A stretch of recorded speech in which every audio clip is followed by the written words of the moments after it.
நான் சொல்றது 6 வருஷம் மட்டும் பண்ணுங்க. உங்க குழந்தையோட ஸ்கூல் ஃபீஸ்ல இருந்து காலேஜ் ஃபீஸ் வரைக்கும் எல்லாம் முடிச்சிடலாம். அதுக்கப்புறம் ஈவன் 1 ரூபி கூட நீங்க செலவு பண்ண வேண்டியதுல உங்க குழந்தையோட எஜுகேஷனுக்காக. ஒரு குழந்தை பிறந்தோன்னு எல்லாருக்கும் மைண்ட்ல தோன்றது என்ன? குழந்தைய நல்லா படிக்க வைக்கணும், நல்ல ஜாப்க்கு போகணும், நல்ல லைஃப்ல செட்டில் ஆகணும். இதுதான் எல்லாரும் யோசிக்கிறீங்க. நீங்க உங்க குழந்தைய கையில வாங்கின உடனே என்ன யோசிச்சீங்கன்னு கமெண்ட் செக்ஷன்ல கமெண்ட் பண்ணுங்க. குழந்தை பிறந்த உடனே அந்த குழந்தைய படிக்க வைக்கணும், லைஃபை செட்டில் பண்ணணும்னு யோசிக்கிறோமே தவிர அதுக்காக ஏதாவது பண்றோமா? ஒன்னும் பண்றது இல்ல. காலம் போற போக்குல அப்படியே போயிட்டு இருக்கோம். அப்புறம் குழந்தைய நல்ல ஸ்கூல்ல சேர்க்கணும்னு அங்க இங்கன்னு கடன் வாங்கி படிக்க வைக்கிறோம். காலேஜ் சேர்க்க ஆரம்பிச்சுட்டு எஜுகேஷன் லோன் எடுத்து குழந்தைய படிக்க வச்சிடறோம். அந்த லோனையும் எடுத்து அந்த குழந்தைய தலையிலே சுமத்திடுறோம். நீங்களும் கஷ்டப்பட்டு உங்க குழந்தைய கஷ்டப்படுத்த போறீங்களா? இந்த மாதிரி சிச்சுவேஷன்லாம் நீங்க மாட்டிக்க கூடாதுன்னா நான் சொல்றதை கேளுங்க. அதுக்கு நீங்க பண்ண வேண்டியது 2 இன்வெஸ்ட்மெண்ட் தான். குழந்தை பிறந்த உடனே ஜஸ்ட் ஒரு 2 lakhs அந்த குழந்தையோட நேம்ல இன்வெஸ்ட் பண்ணிடுங்க.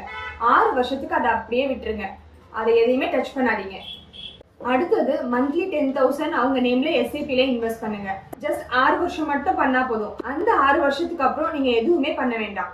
உங்களுக்கு இன்னும் கிளியரா புரியறதுக்கு நான் கால்குலேஷன்ல ஷோ பண்றேன். உங்க குழந்தையோட நேம்ல ஒரு 2 lakh லம்சம்ல இன்வெஸ்ட் பண்றீங்க. Average expected return 12%. எத்தனை வருஷத்துக்கு நீங்க வச்சிருக்க போறீங்கன்னு பாத்தீங்கன்னா 6 இயர்ஸ்க்கு மட்டும் தான் நீங்க பண்ண போறீங்க. அப்படி இன்வெஸ்ட் பண்ணும்போது உங்களுக்கு அரௌண்ட் 4 lakhs வந்து உங்களுக்கு கார்பஸ் கிரியேட் ஆயிருக்கும். ஸோ இப்போ நம்ம லம்சம் பண்ணும்போது நம்ம வந்து ஒரு 2 lakh இன்வெஸ்ட் பண்ணோம். 6 இயர்ஸ்க்கு நமக்கு 4 lakhs கார்பஸ் வந்து கிரியேட் ஆயிருக்கு. அடுத்தது எஸ்ஐபி வந்து பண்ணணும்னு சொல்லியிருந்தேன் இல்லைங்களா? ஸோ அதுக்கான கால்குலேஷன் பார்க்கலாம். இப்போ எஸ்ஐபில மந்த்லி 10,000 பே பண்றீங்க அப்படின்னா அதே எக்ஸ்பெக்டட் ரிட்டர்ன் 12%. அதே 6 வருஷத்துக்கு தான் நீங்க இன்வெஸ்ட் பண்ண போறீங்க. அப்படி பண்ணும்போது உங்களுக்கு வந்து பாத்தீங்கன்னா 10 lakhs வந்து உங்களுக்கு கார்பஸ் கிரியேட் ஆயிருக்கும் இந்த 6 வருஷத்துல. இதுல ஒரு சின்ன ஒரு ட்ரிக் இருக்கு. இப்ப நீங்க ஆனுவல் ஸ்டெப் அப், அதாவது வருஷத்துக்கு ஒரு 5% இன்க்ரீஸ் பண்ணீங்கன்னா இந்த 10 lakhன்றது ஒரு 12 lakh உங்களுக்கு கார்பஸ் கிரியேட் ஆயிருக்கும். ஓகே, இப்ப நீங்க லம்சம்ல இன்வெஸ்ட் பண்ணும்போது உங்களுக்கு அரௌண்ட் 4 lakhஸும் அதே மாதிரி எஸ்ஐபில ஸ்டெப் அப் பண்ணும்போது உங்களுக்கு அரௌண்ட் 12 lakhs. ஸோ டோட்டலா 16 lakhs உங்களுக்கு கார்பஸ் கிரியேட் ஆயிருக்கும். ஓகே, ஸோ இப்போ நீங்க 6 வருஷத்துக்கு அப்புறம் நீங்க எதுவுமே இன்வெஸ்ட் பண்ண போறது இல்ல. இப்போ உங்க குழந்தைய 6 வயசுல இருந்து இப்போ ஃபர்ஸ்ட் ஸ்டாண்டர்ட்ல இருந்து 12th வரைக்கும் படிக்க வைக்கணும் இல்லையா? அப்போ உங்களுக்கு வந்து அந்த குழந்தையோட எஜுகேஷனுக்காக ஃபீஸ் பே பண்ண வேண்டியது வரும். ஸோ அதுல இருந்து வருஷத்துக்கு நம்ம 1 lakh கண்டிப்பா கட்டுற மாதிரி இருக்கும். அதுக்கு என்ன பண்ணலாம் அப்படின்றத நம்ம கால்குலேஷன்ல பார்க்கலாம்.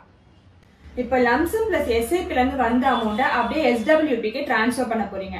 அப்படி டிரான்ஸ்ஃபர் பண்ணும்போது உங்க குழந்தைக்கு இயர்லி எஜுகேஷன் ஃபீஸ் வரும் இல்லையா?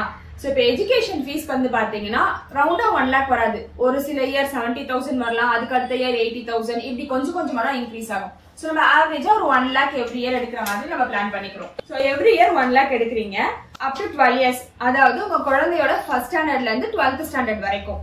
ஆவரேஜ் எக்ஸ்பெக்டட் ரிட்டர்ன் வந்து பாத்தீங்க அப்படின்னா 13%.